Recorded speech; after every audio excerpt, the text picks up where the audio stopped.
Hello, हमें question given है। हमें दिया गया है कि parabola y square equal to 4ax के बिंदु पी व क्यू पर टीपी और टी क्यू स्पर्श रेखाएं हैं। यदि जी व पी क्यू एक स्थिर बिंदु माइनस ए बी से गुजरती है तो टी का बिंदु पथ आपको बताना है कितना होगा। ठीक है, तो हम मान लेते हैं एक ये परबोला हो गया हमारा, जिसे हम बोल सकते हैं वाई स्क्वायर इक्वल टू में 4ax हो जाएगा। ठीक है, और ये Y square equal to 4ax है तो हम मानेंगे कि इसका जो शीर्ष होगा वो ओरिजिन हो जाएगा।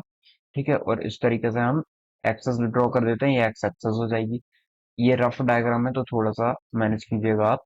अब हमें बोला है कि यदि कोई पॉइंट पी है जहां पे एक स्पर्श रेखा और एक दूसरी स्पर्श रेखा ड्रॉ की गई है, ये पी पॉइंट है और ये क्यू पॉइंट है, तो हम दोनों को मिलाएंगे तो ये कॉर्ड ऑफ कॉन्टेक्ट बन जाएगा।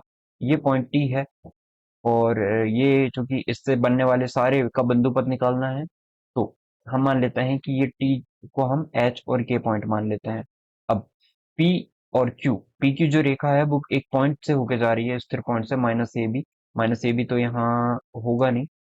ठीक है, मतलब कॉर्ड इस तरीके से बनी है जो कि कॉर्ड हमें क्या बोला है, यदि जीवा पी क्यू एक स्थिर बिंदु माइनस ए बी से होके जाती, मान लेते हैं माइनस ए बी यहाँ पे होगा नहीं, मान लेता है कि कोई पॉइंट है माइनस ए बी जो इस तरीके से।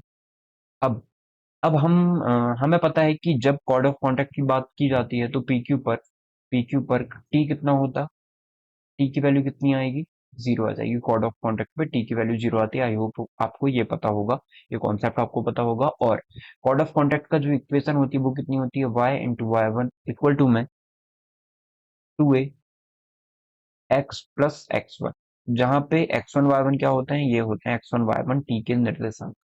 तो यहाँ पे हमारा आ जाएगा के वाई इक्वल टू में 2a एक्स प्लस एच। ठीक है, तो अब हमें ये बोला गया है कि ये जो इक्वेशन है ये किसकी है, पी क्यू की इक्वेशन है, कॉर्ड ऑफ कॉन्टेक्ट की इक्वेशन है। और हमें बोला गया है कि इसके जो पॉइंट है ये माइनस ए बी से होके जाती है, तो माइनस ए बी इस इक्वेशन को सेटिस्फाई करेंगे तो रख देते हैं। ए के जगह में बी और ए के जगह में सॉरी एक्स के जगह में माइनस प्लस एच। तो ऐसा कुछ मैच कर रहा है क्या, यदि हम देखें तो अब हमें पता है कि हम ना एक्स और एच को किससे रिप्लेस कर देते हैं, एक्स और सॉरी एच और के को, हम एच और के को एक्स वाई से रिप्लेस कर देते हैं ताकि हमें इक्वेशन मिल जाती है उसकी, जितने भी बिंदु पथ बनेंगे उसकी। तो बिंदु पथ एक्स वाई से रिप्लेस करके निकलता है, तो एक्स वाई से रिप्लेस कर देते हैं, तो बी वाई इक्वल टू में 2a माइनस ए प्लस एक्स। ठीक है, तो इसको और अरेंज करके लिखें तो वी वाई इक्वल टू में हो जाएगा 2a एक्स माइनस ए।